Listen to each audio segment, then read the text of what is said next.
program from the McCormick Theological Seminary.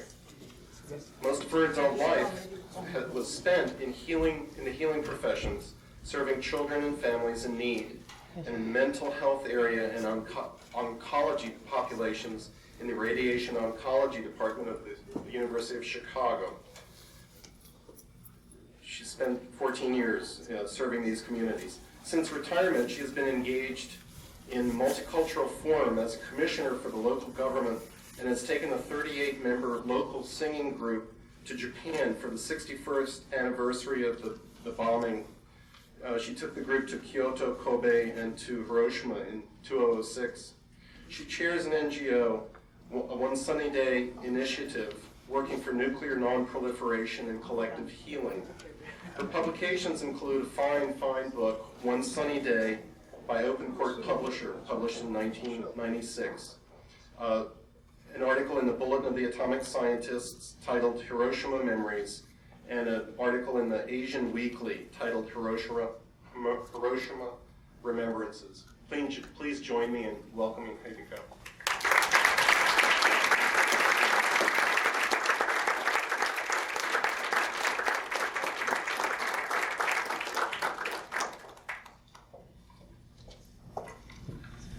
Good afternoon. You have heard from the scientists, you have heard from theologians, and from the artists behind this wonderful art. I thank you now for the opportunity to be heard as one who lived Dr. Atomic every day of 62 and some years since its introduction. Far, far away in distance of time, and from this auditorium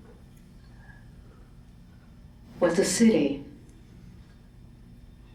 called Hiroshima,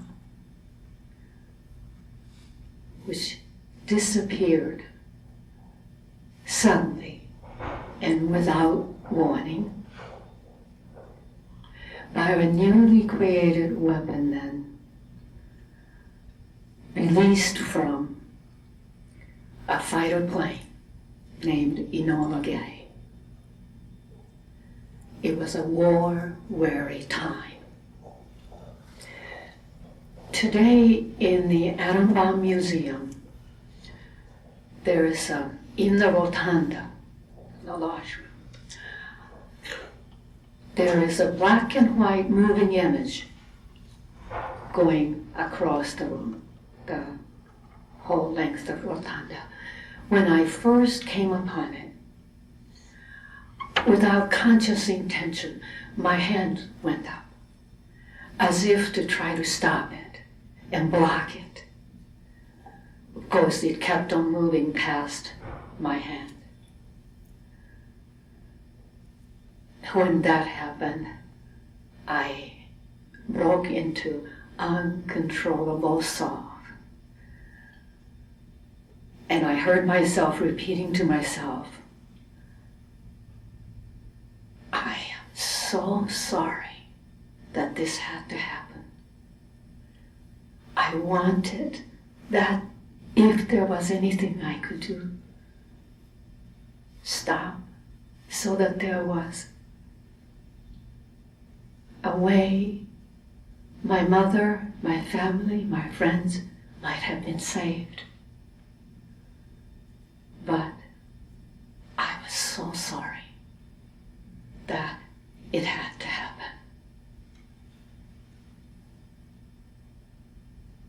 I remember the primordial dark in the mushroom and a deafening sound of explosion,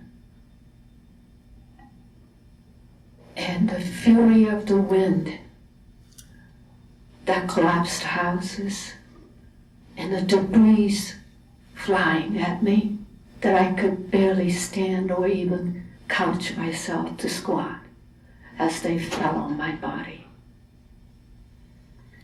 And I remember walking and running and walking into exhaustion where I no longer could move, and the sustained days in exhaustion. The running I did and the walking and getting away from the engulfing fire was following the instruction of my mother, who said that this must be done to be saved from any incendiary attacks. And all of these things happened in a matter of a few hours. But the shapeless and formless fear and fright could not be conquered and was kept deeply within for a lifetime. Although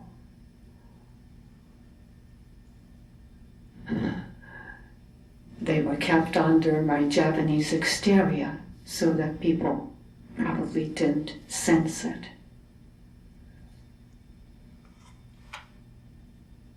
I very often noticed my plea, wishing my mother to take me. Mother, please take me. I cannot bear it anymore. Of course, deep underneath my Japanese exterior. I would like to read from a poem I wrote some time ago, speaking to these moments of my childhood and of Hiroshima, titled One Sunny Day.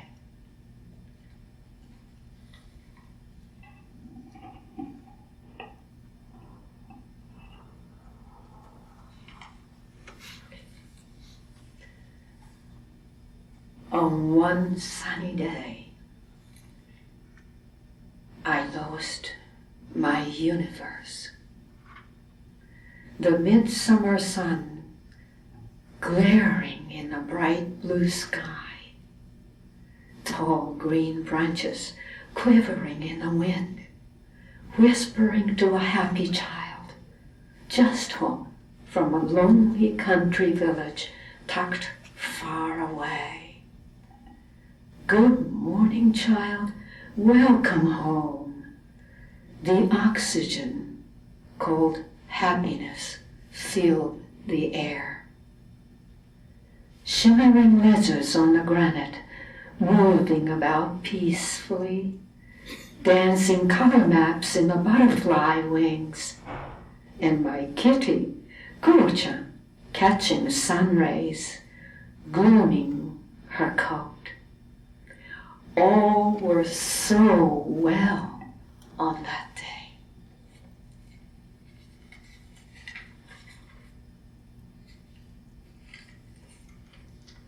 To be hugged and fed, we stole away from the country for this moment of love and safety.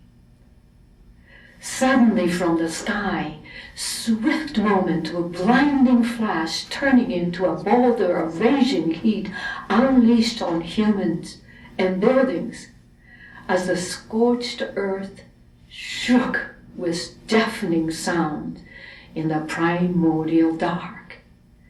Searing heat raging and spreading, no time to pull you out, Mama, no time to find you, cousins.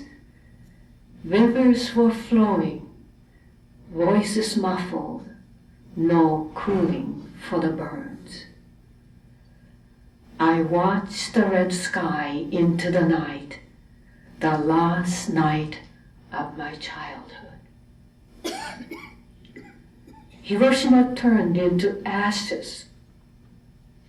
My world was no more, along with my oxygen called happiness. Forever changed city, Hiroshima, watched us return, scars hidden in shame, for they stirred the unthinkable, for they peeled off our dignity. On the flowing river banks grew 4, 5, 6-leaf clovers, picked by a lone child at sunset, searching for her lost garden and universe, visible only in her mind's eye. On one sunny day began the search for life and for the conditions that must be on being a human, anywhere, anytime. If, this is looking back, there was a warning, it was for a matter of a split second for those who looked up to the sky, seeing a shiny object attached to a parachute floating in the sky. But before they could ask a question, what is that?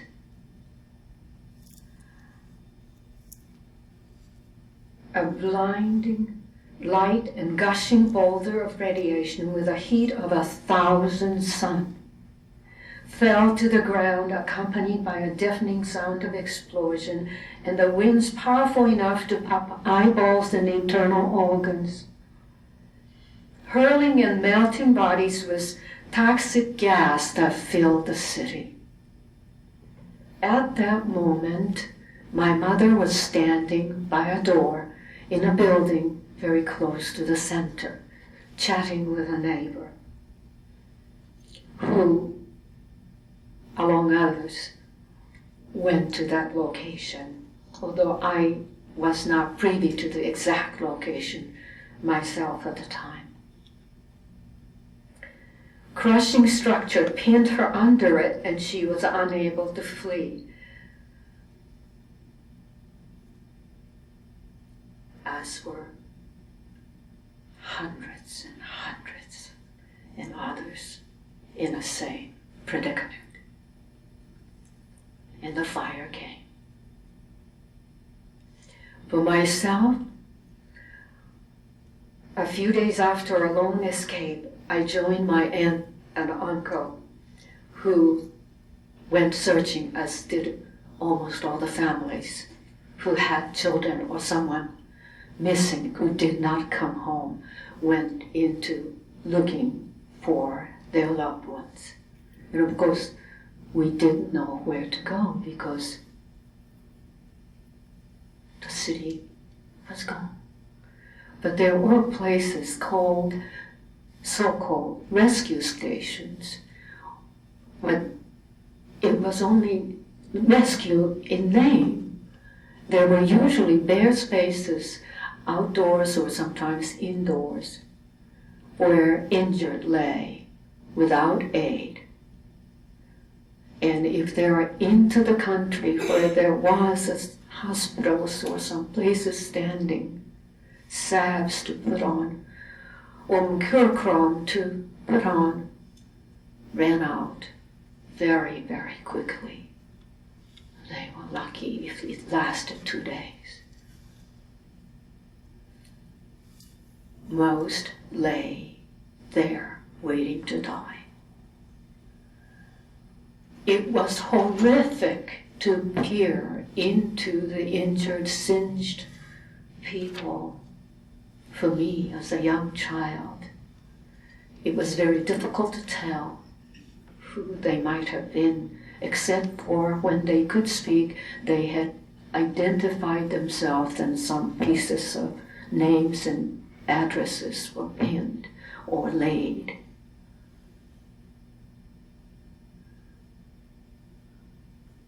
It was unbearable physically to do that, looking for my mother. But the most unbearable part of it was not knowing where she was. Not knowing how can I let her know that her child was looking for her. That in whatever shape she was, I needed to find her and let her know. So, between the rescue stations, I just could not bear it if I could continue and devise a magic in my mind. If I hum a songs, a lullaby perhaps, or her favorite tunes she used to sing to me, it could be somehow be carried in the wind, and she could hear it and be comforted. It was a magic in my mind, but the only thing I could think of when I was powerless to find and to be at her side.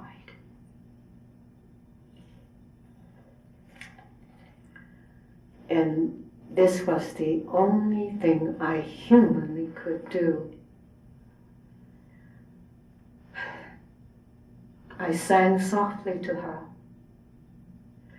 as tears began to roll on my numbed cheeks.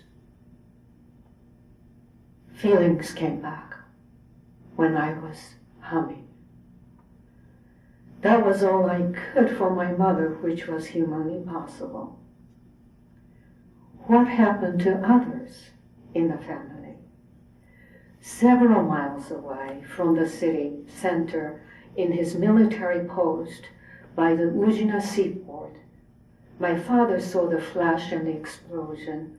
He went out immediately to assess the damage, to report to the Tokyo headquarters. Within less than 2 hours, he confided in me. Some years later, he ran into a young POW being surrounded by old men and women with rocks in their hands. He intervened immediately to stop as he assessed what was about to happen. Urged them. This young man obviously had nothing to do with the condition of the city at the moment, and that they were not to harm anyone under the charge of the military. And he attempted to disperse, but had to move on. He remembered the sight of this young man so very clearly. He even described to me he was naked down to his boxer shorts, and he could even remember the designs on them. And he looked very, very grieved, remembering that.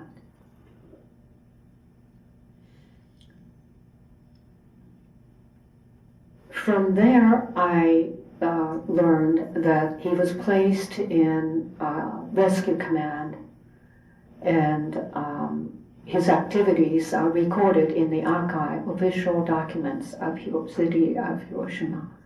And last time back to Hiroshima last year, I brought back a copy of it, so now it is on my shelf, what my father did, trying to rescue people.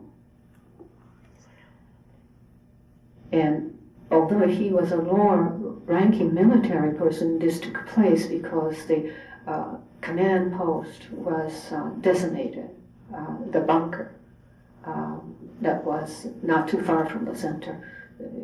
They were disabled. And one day he came home with a little handkerchief tied at the corner, and told me that he identified the place where my mother was and picked from the ashes of the remains from the site. I must tell you, for a person who really, really wanted to find her mother, this was not acceptable. I refused to accept my mother was in that white handkerchief. I waited for days, perhaps years, for her to come home. She never returned, except in my dreams once or twice. But whenever I woke, she was gone. Moment before the explosion, my uncle was at his desk in our factory. The building collapsed and his body was covered with shards of glass and nails, and he was all lacerated and bruised.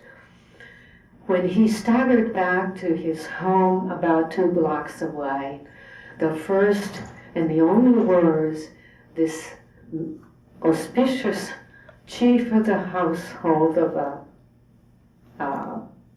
family and the chief executive officer of our company, they were, "This is the end. This is the end." Now he had a great big gaping hole in the middle of his throat. The blood was gushing, and no one thought that he had a chance to survive.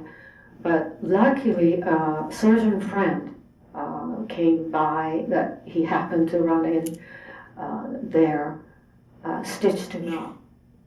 But of course, all the glasses that were stuck in his body, there was no time to clear. So he carried those glasses in his body for many, many years, and including the time when he passed away of thyroid cancer that developed in the same site where he had this. Took his life not long after that. And my grandmother and my aunt were close in their vicinity at home. They too were hurled around and bruised and tattered by the foreign objects and the debris. And when they came out, we lived in a very large estate of my grandfather, who passed away 2 years before that. I had a huge garden surrounded with very lovely Japanese gardens. It was a large estate. So they sat in a tranquility in the middle of the garden, just motionless, just totally lost and in shock, until an old employee of the factory came and guided the members of the family to outside the city.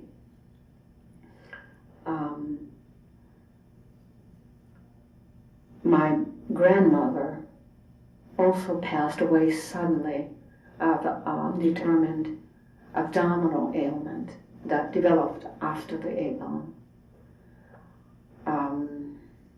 My aunt,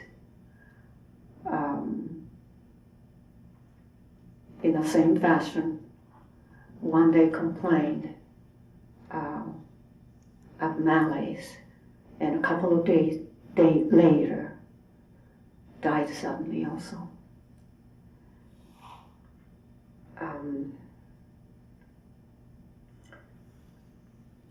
At the moment of the explosion, all my cousins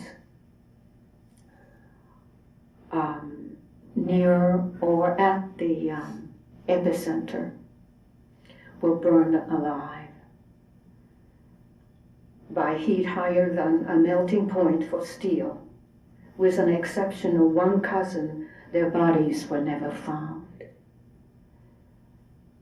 And this one cousin was the dearest chum of mine by the name of Hideko, was with his class at the epicenter. He loved mechanical features of the B-29. And at his own peril, he will climb up to the rooftop during air raids just to look up to see what he considered wonders. In the wartime, you didn't have mechanical toys. You had a hard time finding food to eat. So toys. And this was one joy he had, looking up to the B-29. So I imagine he recognized the sound and the shape of Enola Gay. As it visited over the sky, he must have looked up with something of a joy. This time, it took his life.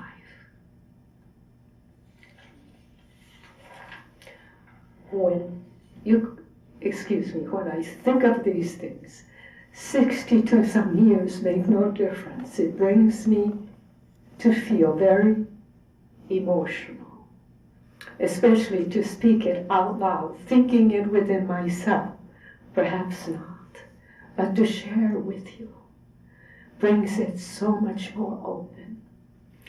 And I must confess, when even I think these times of young boys close to my age whom I knew and played with, staggering, trying to make it home for safety, including my cousin, something at the center of my body crumbles into 1,000 pieces even today.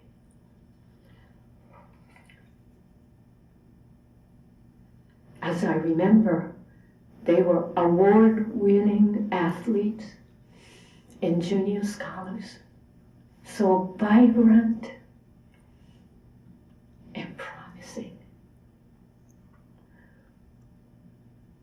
Never did we play, actually, like Indians and war games that some people might have imagined as children. Never did we play war games of shooting at Americans or Brits or anyone. We simply were trying to endure the hardships of the war that were increasing every day. Less and less food to eat, less and less clothes to wear. Threadbare but clean, as our parents kept them clean. We were very hungry, but it was a hard time just for you. It was war-weary time.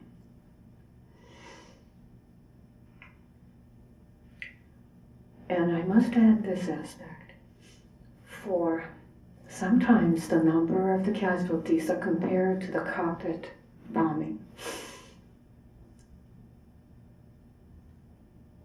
When they recovered, or when they were not directly hit, perhaps they were able to go on to a measure of relative normalcy other than psychological effects. But the people kept on dying by this bomb. It did not stop, even if they survived. People also continued to die, even without burns or lacerations, including those who entered the city after the bomb explosion. They ran high fever. Often red spots appeared, because radiation attacks the integrity of your essential life substance. Your cells break down, and your veins break down. Oh, thank you. I should have had my handkerchief like my father had.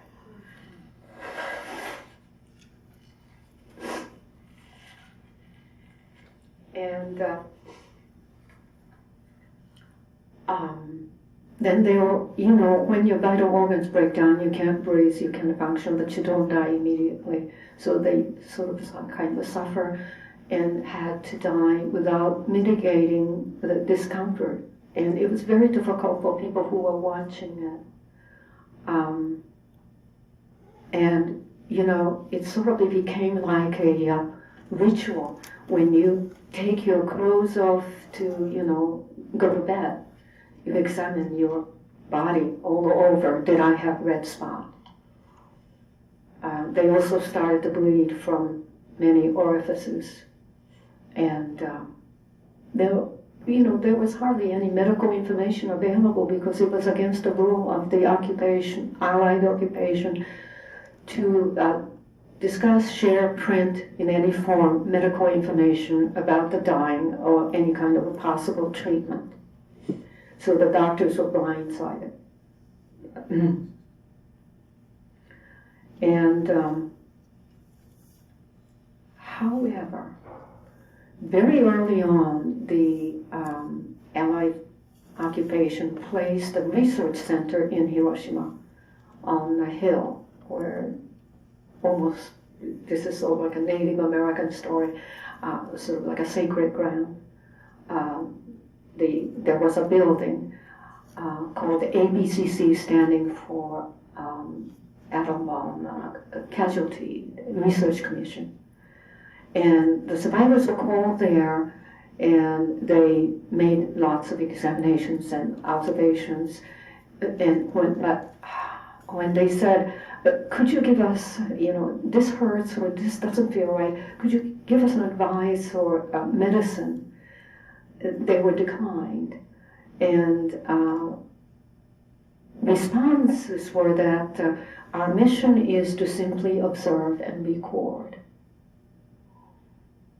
And so behind the doors, these people whose requests were declined began to feel and think that they were being experimented on for the benefit of the American military. Nobody said anything out loud. That was the rumor that the people began to feel. Of course, when the Allied occupation left, public relations were improved, and ABCC began to work on having a little better public relations. I am told that the two became more friendly. So when high fever struck a month later and continued to rage in my body, I lay nearly unconscious, waiting for my end. The fever, however, subsided miraculously when my aunt, living in another island, brought a couple of live snapping turtle with a sort of like a secret remedy when that person is near death. If you let them drink a living blood of a snapping turtle, that they can be revived. Now, if it's not for medicinal purpose, it must have been very rich in minerals, that I was forced to drink from a decanter, most awful tasting red liquid. Shortly thereafter, the fever subsided, and then perhaps the additional nourishment of after the turtle was severed its head. I'm sorry to say, I really like animals and don't like to chop them up. And, I was served a turtle soup.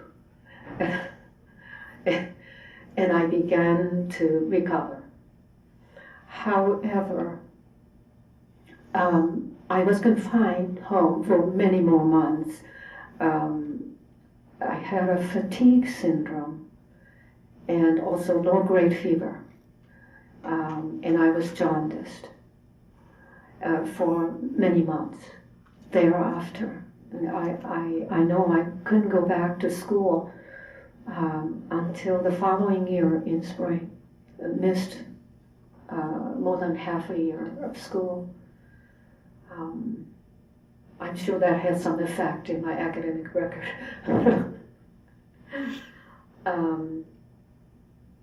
But because I was not that well, I guess I joined the population of the so-called tainted. That's who survivors became. We've tired easily, and in some cases, women gave birth to small-headed babies, especially in Hiroshima. The scientists, folks probably could explain to us the difference between the two bombs. There was a higher ratio of that in Hiroshima because of neutron in the bomb, uranium bomb, and in Nagasaki was more plutonium. Although plutonium remained really much, much longer and more toxic, and so the after effects of cancer problems were more serious, and higher rate of death occurred in Nagasaki afterwards. And I think the Japanese themselves really didn't want to be reminded of the horrific experience. And the fact that this was the first ever of an international defeat for the government. And life after the war was actually also equally difficult. Sure, we didn't have any more nightly air raids and burning houses and running and not sleeping, but still there were no food and no clothes, and shelters were gone. And I must note also, some of you may have heard of the story of Sadako and Thousand Cranes. But beyond Sadako, teen leukemia was rampant. Day before and after Sadako's death were other teenage youngsters dying from leukemia. 14, 15, 16, mid-teens, and even younger. You talk about children and old folks not having resistance enough. Well, they were hit. And the thyroid cancer was very rampant, followed by leukemia, breast cancer, lung cancer. They seem to have had a timetable. It seemed to come. The leukemia first, and then breast cancer, the thyroid first. So it was swell up and run fever, and then they choke up and they die. And then leukemia and breast cancer, and I think lung cancer was last. Last year, when I had thyroid problem, a doctor in Japan told me that there was increased incidence of thyroid problem beginning with older survivors. So for us, health problem never disappeared out of our mind. It took many years when Japan recovered from the deficiencies of the war experience. People became more tolerant of accepting the limitations of the survivors. And we were able to have some health coverage. I was just signaled the time limit, so I'm going to try to make it as fast as I can. In a culture where complaints over pain and suffering are not easily expressed, but more hidden as almost character deficiencies, a vast majority carried silent guilt even over their physical concerns, as well as profound grieving they stored deep within throughout their lifetime. What can humans do under these circumstances? Well, they don't simply dig a hole and stay under the dirt cover, though I can only speak for myself. We earn to be whole again. If it is not possible to do so immediately for oneself, you can help others to do so, even where you left off. I became an expert in helping people getting out from under the mental debris, working on a hopeful redirect.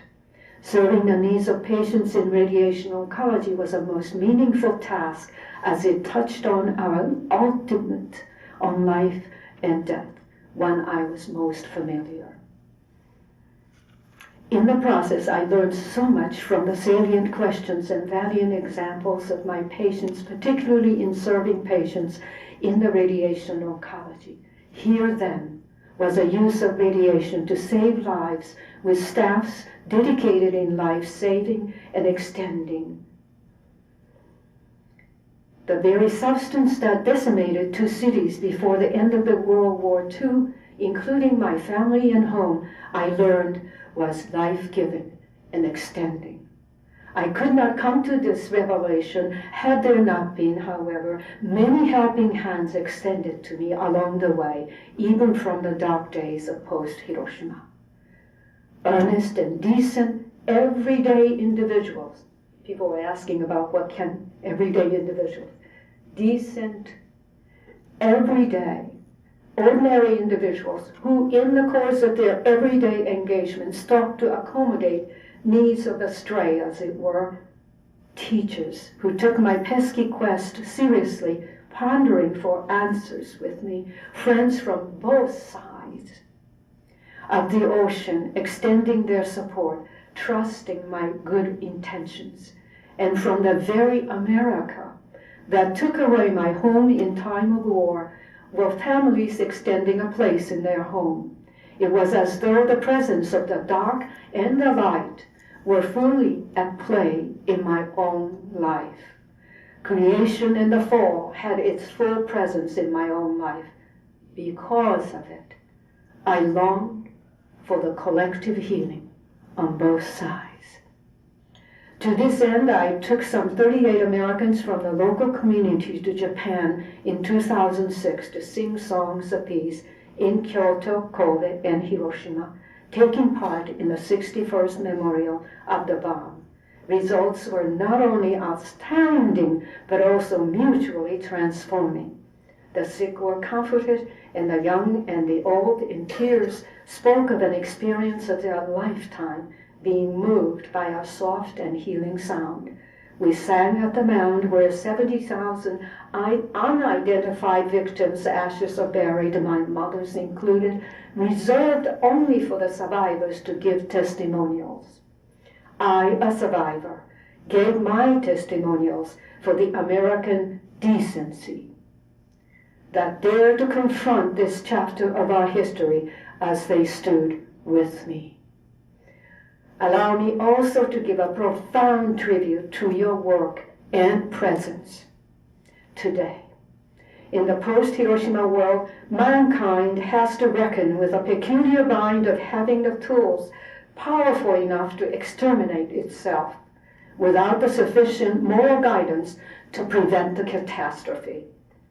For the power of science, however formidable, does not provide moral guidance in and of itself. Please continue the dialogue and savor the most precious of all gift, your life. This is your only time on this planet, ladies and gentlemen.